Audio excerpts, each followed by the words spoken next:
Also, we're joined from Dayton, Ohio, by the Christina Mendez, founder of Marico, marketing Irene expert. Rico. Oh, I'm sorry, Irene Marico. I left off the first word.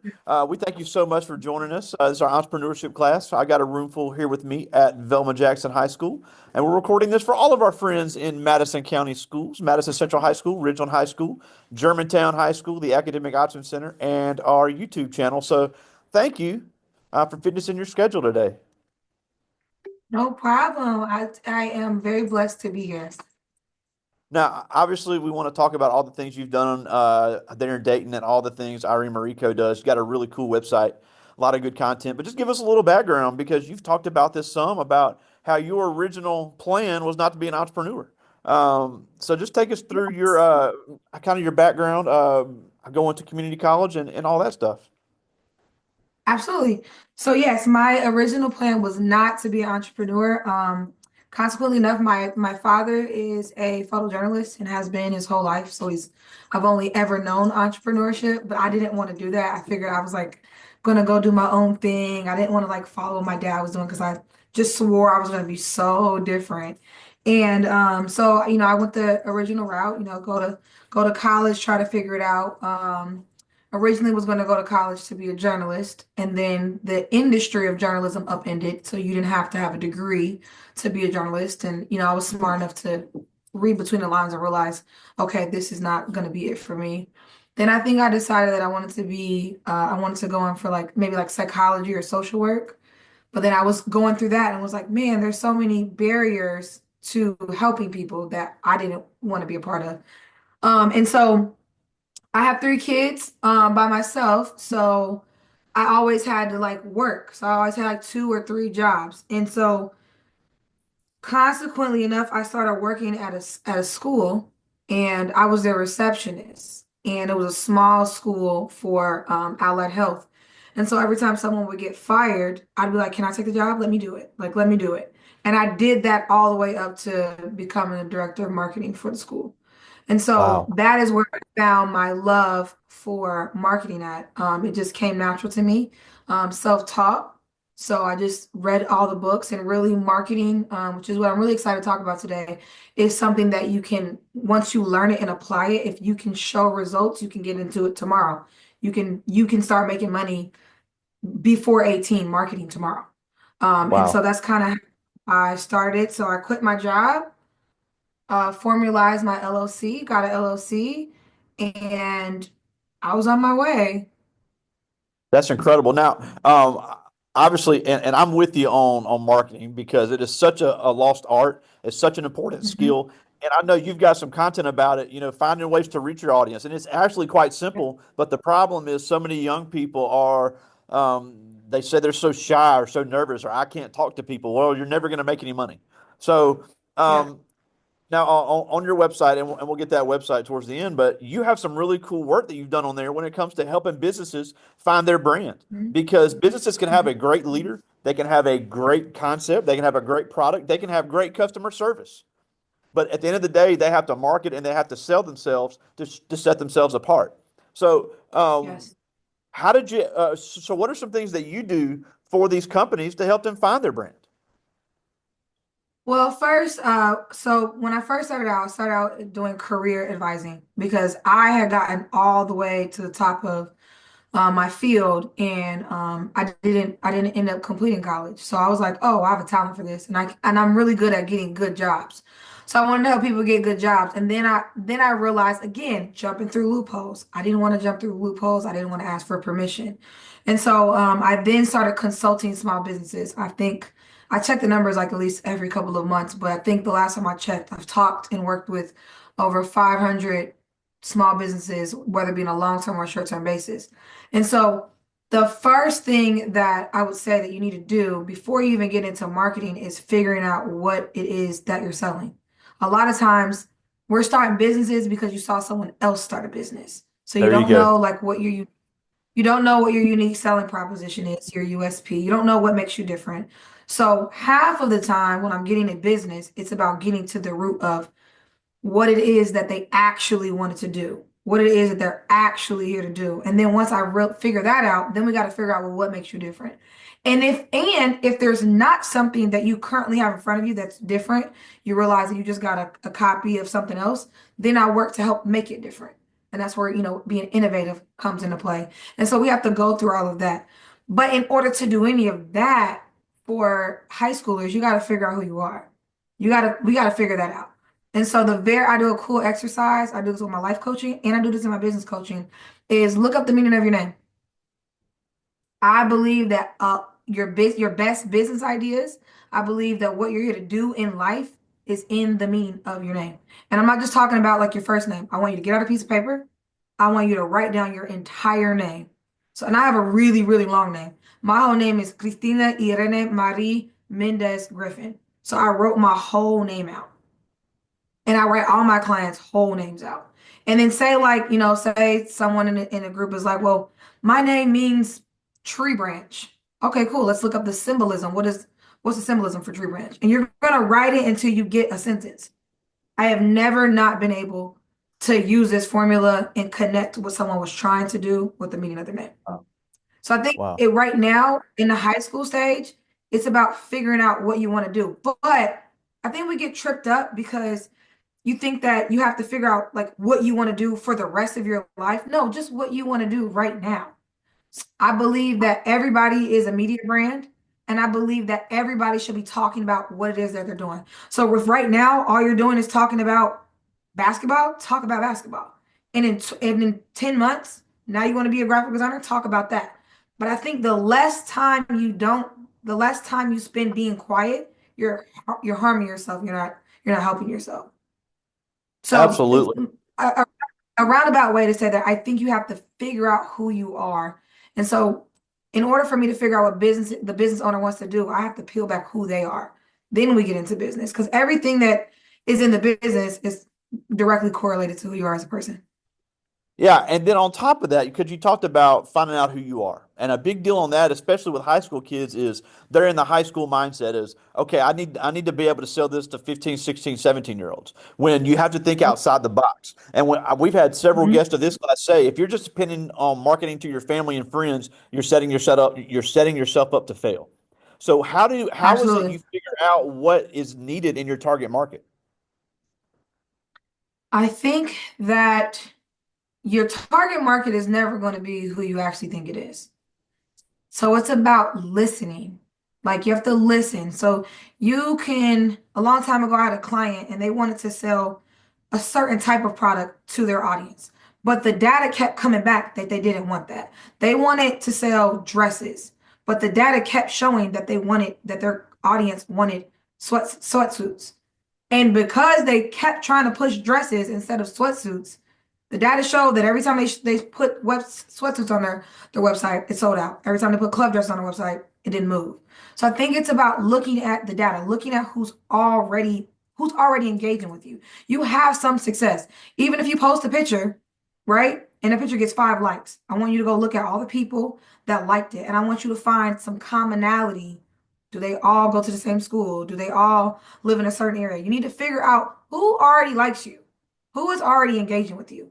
And now, especially with Instagram and TikTok, the data is already there. So I think it's about learning how to read the data in no matter what you do. Content creation is cool, but if you don't know how to read the data to know what the next piece of content is going to be, it doesn't matter. So I think the if you go look at if you're a regular person, you're a teenager right now, right? You got an Instagram account, turn it into a business profile and go look at it. What is it saying? That is where you're going to find your target market when you're just starting out. Before we even get to like psychographics and all the complicated stuff, just look at who's engaging with you now. And if you cannot if you have, I don't know, 100 followers, if you cannot appreciate those 100 people that followed you, you're not getting 1,000. You're not getting 3,000. You need to be creating content for your 100 followers like it was 1,000,000. And if you can't do that, it's too hard for you. That's not what you're interested in. You might as well just get a job. I'm with you. And now something you talk about on your YouTube channel that I thought was great, which you talked about simple things that you can do selling that gives you the opportunity to maybe charge a little bit more. Sales is the Yep. ultimate psychological game. So you talk about things Yeah. about, one I like was a simple one like getting people on your mailing list. Offer say, hey, if you Yeah. you can only get this if you join my mailing list, but look how cool it looks. So people will do something Yeah. small to get something big, and then they don't realize that you've got somebody that's going to see all of your content. So I keep trying to And tell the also at this yeah, go ahead. No, also at this stage of the game, I mean, cut you off. At this stage of the game, do a whole bunch of stuff for free, because the younger you are, the less they're already gonna be like, oh, you don't know nothing because you're young, right? So sales is about eliminating barriers, right? So if you really want to get into photography, I'll come shoot your content for free, right? Now that's eliminated the barrier to cost. You're 16, you're 17. What do you have to lose? Now you have somebody that you have a client. You're not getting paid yet, but you have a client that you can use to start figuring out. Now you got a portfolio. Then you can say, hey, because you listened to my first step, which was learning data. Hey, I've been taking pictures for you. I'm reading the data. We're moving the needle. Can I get $100 a month? Then bill from there. Can I get $200 a month? Right.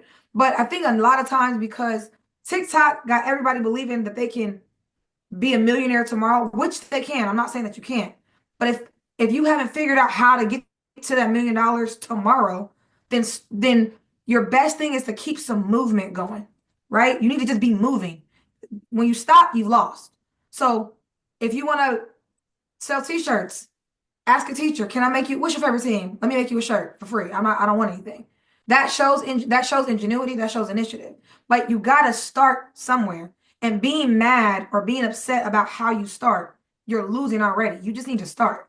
The quicker you start, the quicker you get paid. The longer you stay isolated, the longer you don't want to talk to nobody, the longer you care about what your classmates are saying, the longer you're not going to get your momentum. Because we're playing a long game. This is a marathon. It's not a sprint. Absolutely. Now, the one thing you mentioned there, and assignment we have right now is we have an assignment where we are the business owner and we're writing an email about a sales question. So how important is it, because I have kids all the time say, well, I'm not going to need this stuff when I graduate. Well, English skills are very important. Writing skills are important. You have to always assume that it's the 80-year-old grandma that doesn't know all the TikTok slang that you are explaining a sales answer to. So how important is it to Right. learn how to know how to communicate with every potential client when it comes to a sales atmosphere? Oh, incredibly important. First of all, you have to be able to explain complex things down to a fifth grader.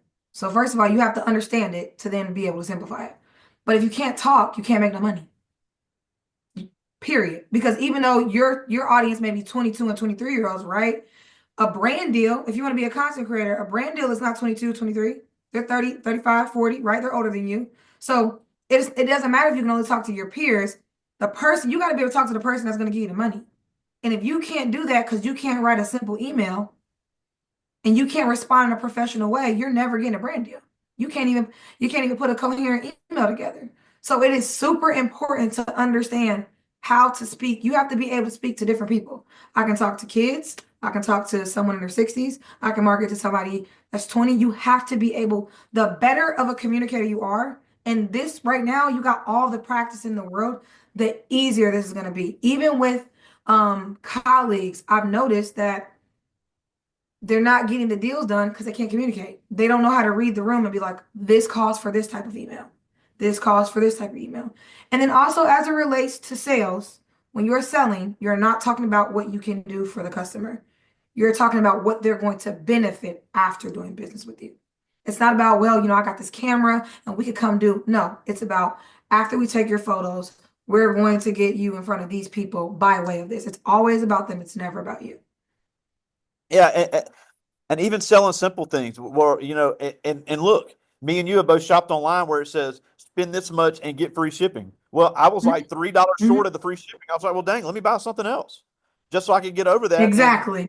was I saving money? Maybe, but they still sold another product for me.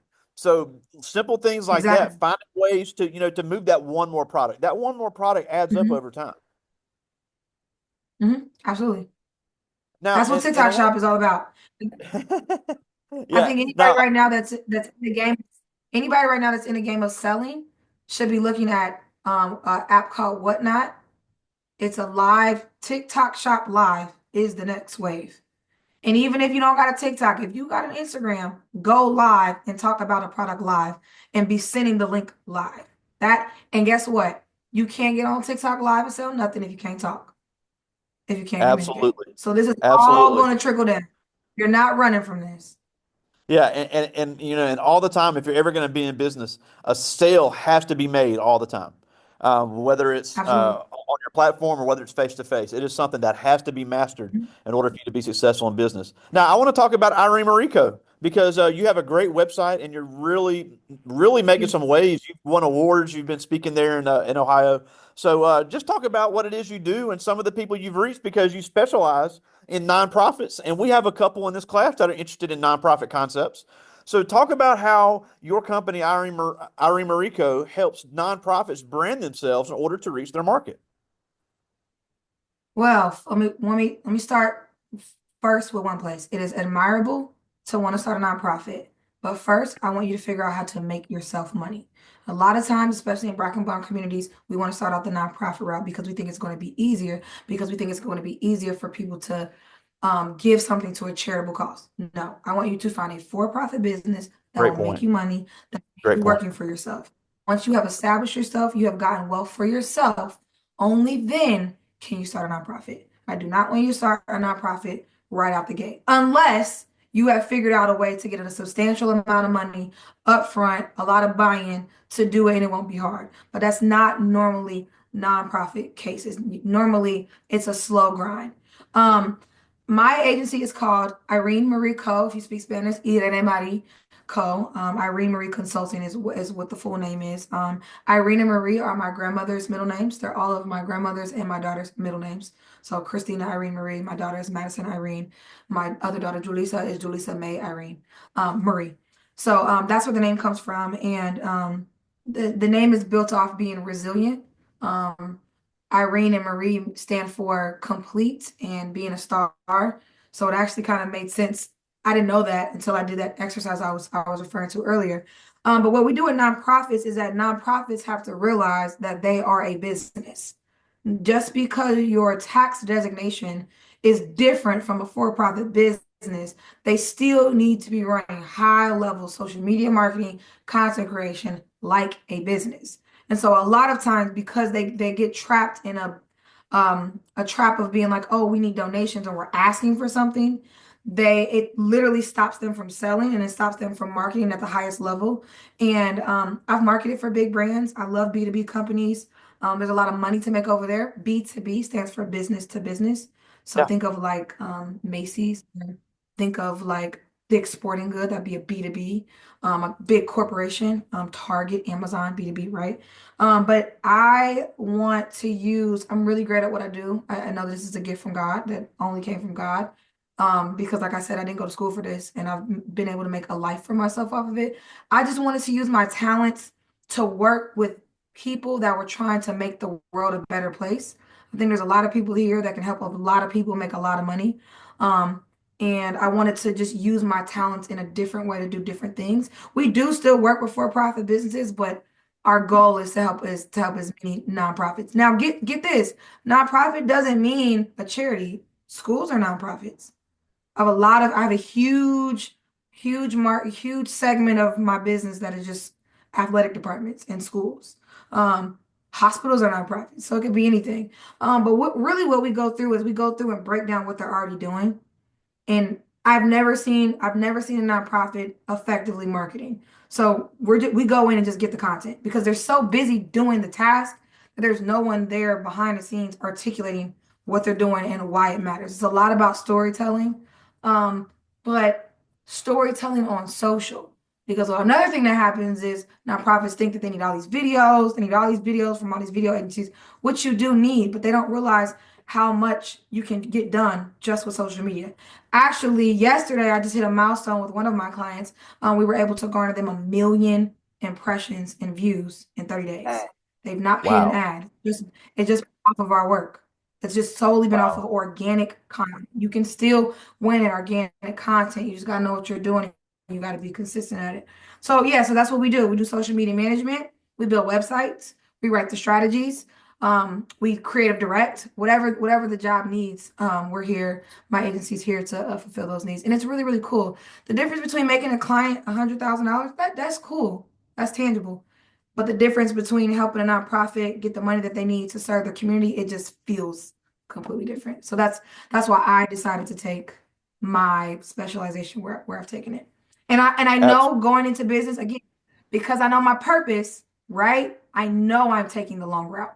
I know that for a fact. I'm telling y'all right now, I can make faster money dealing with B2B brands. And I've specifically chosen to take a longer route. And I say that because every nonprofits don't have money, right? So you got to do more work to get your business objectives that you want for yourself done. But I knowingly know that because I know that's what I'm supposed to do. Absolutely. Now, obviously, we'd be remiss if we didn't talk about your role as the executive director of the Dayton Hispanic Chamber of Commerce. I know you're extremely proud of your Hispanic heritage, and we have a lot of first generation Americans in our district, a lot of children of immigrants from Mexico, Central South America, a lot of Spanish speakers. So, first of all, talk about why we need more of our Hispanic young people to get involved in this, and then second, Oh my tell God. us why it's so important for somebody to be bilingual because we are seeing more and more people, not only Spanish but sign language for hearing impaired. The more people you can communicate with, the Mhm. more people you can sell to. So just talk about the Dayton Hispanic Chamber of Commerce and your role with Oh, them. it has been such a blessing. I did not know that I was missing this part of my life. My dad is from Orocovis, Puerto Rico, and my mom is black. And I have just always had a calling to make sure I'm very big on representing all sides of myself. That's very, very important to me. I can never do one without the other. If you're of mixed race, it's always a constant struggle. And I got invited to appointed to accept this position last June. And what a chamber of commerce does, literally was what I was already doing. A chamber of commerce is here to stimulate the economic growth for a city or a group of people. And so for me, it's the city that I live in, which is Dayton, and then it's also the group of people that I work with, which is Latinos or Hispanics. It is very, very important that more Latinos get online. You would be surprised how many like there's not bilingual people everywhere. It's not as common as you think. I just went to the bank yesterday and I was like, "You guys have a bilingual translator?" And they were like, "No." So if someone comes in here and they don't know English, they can't open up a checking account, can they? And they were like, no. And so, but even in content, if you can speak English, right, you can get 1,000 views in English. You can make that same video again, and you can do it in Spanish. And you didn't even change the content. You're just changing the language that you speak. So I think it's very, very important. What I want young people to know is do not get trapped in the bubble of working somewhere. So like say you work at Chick-fil-A, but you Latino, you speak Spanish. Do not get in the trap of not making them pay you more for translating. It does not come. So they paid you $17 an hour to come work there. And if they want you to translate as a part of your job, you chat GBT, you need to advocate for, well, you're gonna have to pay me a little bit more because now I'm doing two jobs. Because you're not just doing your one. And it sounds like it's you're asking for a lot, but you're not. Those are still two jobs. One is working there as the employee, and the other is a transfer, the translation services. And so make sure you are advocating for yourself and you're saying, like, well, if you want me to translate, you have to pay me more money. Do not get in that trap of like, well, I already speak Spanish and I'm already here. Yes, and that's why they need to pay you. Yeah, and I had a coworker from El Salvador when I was in cell phone sales, and not only was she an incredible salesperson, but because she was bilingual, people would literally wait an hour just to talk to her Yes, because she spoke yes, Spanish, and obviously she spoke English as well, so she made a ton of money because she could reach that many more yes, customers. And then something I learned when I was exactly. there is I wish I could sign. Being able, there's more and more deaf and hard of hearing people. They're getting a lot of assistive technology. They're wanting to do a lot of business. If you can sign, that's another group that you can communicate with. And and in the name of marketing, you're trying to get in front of people. It's called hacking attention. So just think, if you can hack attention in English, and now you're telling me you can hack it in Spanish, which means you're not just pigeonholed into the English speaking countries. Now you got all of Latin America. There's not as much content as you think being pushed. There can always be more. So that's kind of how you have to think of that. Like if I can do this, if you're a content creator, you should be doing all of your content in English and in Spanish. Wow. Well, I do have some Both. questions from the students, and these are really good. I love this first one. Ooh, I'm This is excited. I love questions. Yeah, this is Christopher Mitchell. He's in 10th grade. He's one of our players on our track team. And he asked, what habits do you have that has made you the most successful? What habits do I have that's made me most successful? My biggest thing that has transformed my life is connecting with nature. I habitually am outside. As Black and brown people, we are already magical, and nature helps. I read somewhere that nature absorbs negativity of the world. So I go outside every day. If I can't go like on an actual trail, I just go take a walk. But me walk Christina not taking daily walks and not hiking, and Christina hiking and walking has made a world of a difference. A 20-minute walk, I promise you, when you come back from that walk, you're not even gonna be that mad no more. So Wow, implementing my job was very, very stressful. Implementing being out in nature as much as possible has made me such a more calm, chill person because it gives me time to stop what I'm doing and think. And usually that's all you need to get through anything. But when you're not doing that and you're not out with plants, live things, right? Nature, God, you can't reset. And so once I started making sure that was a non-negotiable in my life, I've been able to just stuff don't bother me. that's awesome. I like this one. This is to Davian Smith. He's in 10th grade. He's a member of our band here. And he asked, what has been the hardest part of your journey as you've been building your business? Hardest part of my journey is that I have to show up when I don't have it. I recently just lost my grandmother, who raised me, and I'm feeling it because I have people that are I'm responsible for. I have people that um are depending on me to show up every day. And so it's really hard to show up as an entrepreneur when you don't have it because I can't clock in nowhere. There's no check coming. So if I'm not sending out my invoices, I'm not getting paid. And if I forgot to send it out, I got 3 kids. It's just me and my children, right? So I think that is the hardest part is that there are no days off. I am not going to sit in this class and romanticize entrepreneurship. Entrepreneurship is by far the hardest thing that I've ever done, and I would still do it. So that Yeah, tells you how rewarding it is. It is the absolute best thing and craziest thing I've ever done in my life. absolutely. The term I always use is the demand is high, but the rewards are great. So you are Yes. absolutely right, and I don't want you to romanticize it because Yes.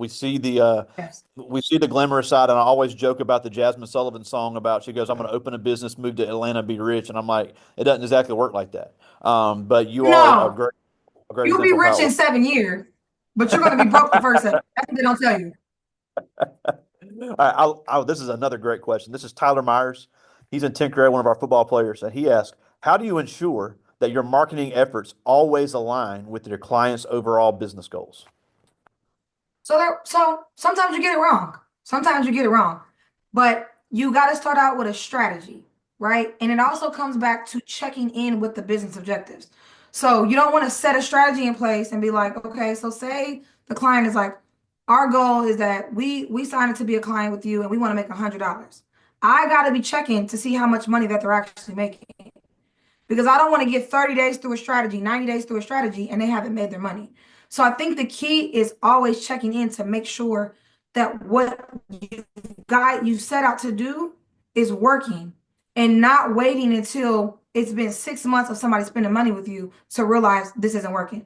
If I'm starting to see this content is not engaging, then we need to pivot in the midst of completing the business objective. But if I set something in place and I kind of put it on autopilot and I don't look at it, that's not going to work. That's why our strategy is every week. Like I used to do 2 week strategies, but things are changing so hard. I'm on a 7 days. Every 7 days, I'm like, this meme, like right now, the LeBron meme. We got to put that in the content.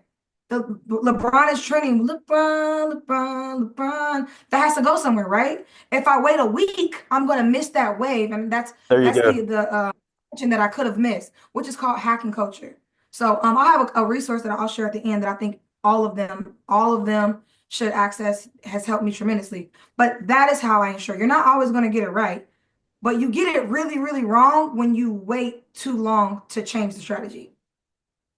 Absolutely. I like this one. This is Edward Flowers. He's in 10th grade. He's in our band, plays baseball. Him and his brother have been talking about starting an HVAC business, but he's also very interested. I'm sorry, his uncle. He just corrected me. his uncle wanted to start an HVAC business, but he's also very interested in the nonprofit sector. So he asked, what would be the best one to start first, a nonprofit or a for-profit business? For profit, for profit. Start the HVAC. I'm gonna give you a strategy. Start the HVAC company with your uncle. Create a series on YouTube where you're literally building the business with your uncle live because no one saw an adult and a kid and a seemingly kid high schooler do that. Make that the brand. Do that and do tutorials. Do that first. Run it up first. Once you guys have made a substantial amount of money, decide to do a nonprofit.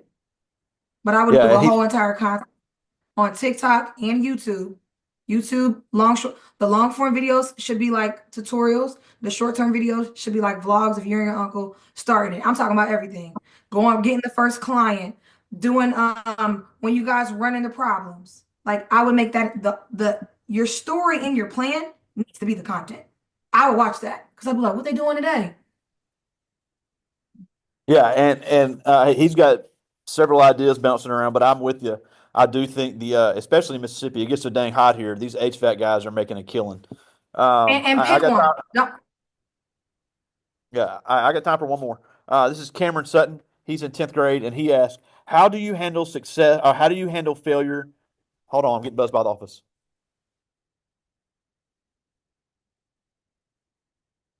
I'm sorry, I got buzzed by the office. This is Cameron Sutton. right. He asked, "How do you handle failure and setback, even though you've been very successful?" Fail faster.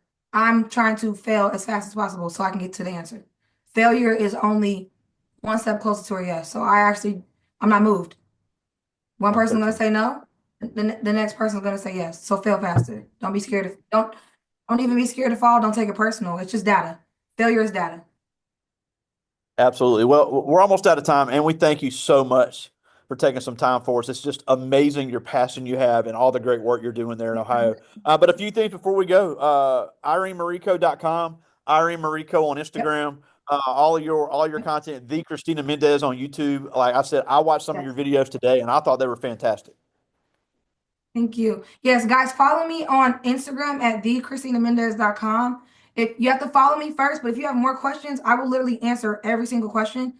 If I don't leave you with anything, I want you guys to follow Gary V, and I want you to get a book called Day Trading Attention.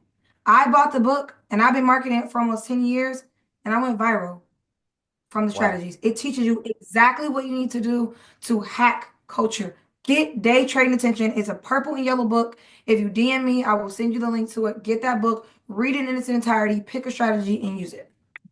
Yeah, I and hope you they're guys all are so. yeah I they're all wish you writing that guys down right now. nothing but the best. They're all writing that down. Now, the last thing before we go, you said yourself you didn't do the college route. You didn't get a degree in this, but your tenacity and your determination has made you successful. So no matter what these kids decide to do when they leave high school, what can they do to be just as successful as someone like you? Find yourself. Figure out what you're here to do. And the faster you find it out, your purpose is connected to how you'll make money. Find yourself. Figure out the meaning of your name. Go look up that birth chart. Look up your birth chart. Figure out your astrology because it's a tool, right? Get out in nature, exercise, but find yourself. Like anything that you plan to do doesn't matter if you don't know who you are. Love it. Well, again, we thank you so much for joining us, Christina Mendez, all the way from Thank Dayton, you. Ohio. Hasta luego, mi amiga. We'll talk to you soon. Thank you so much. God bless y'all. Have a great day. See ya.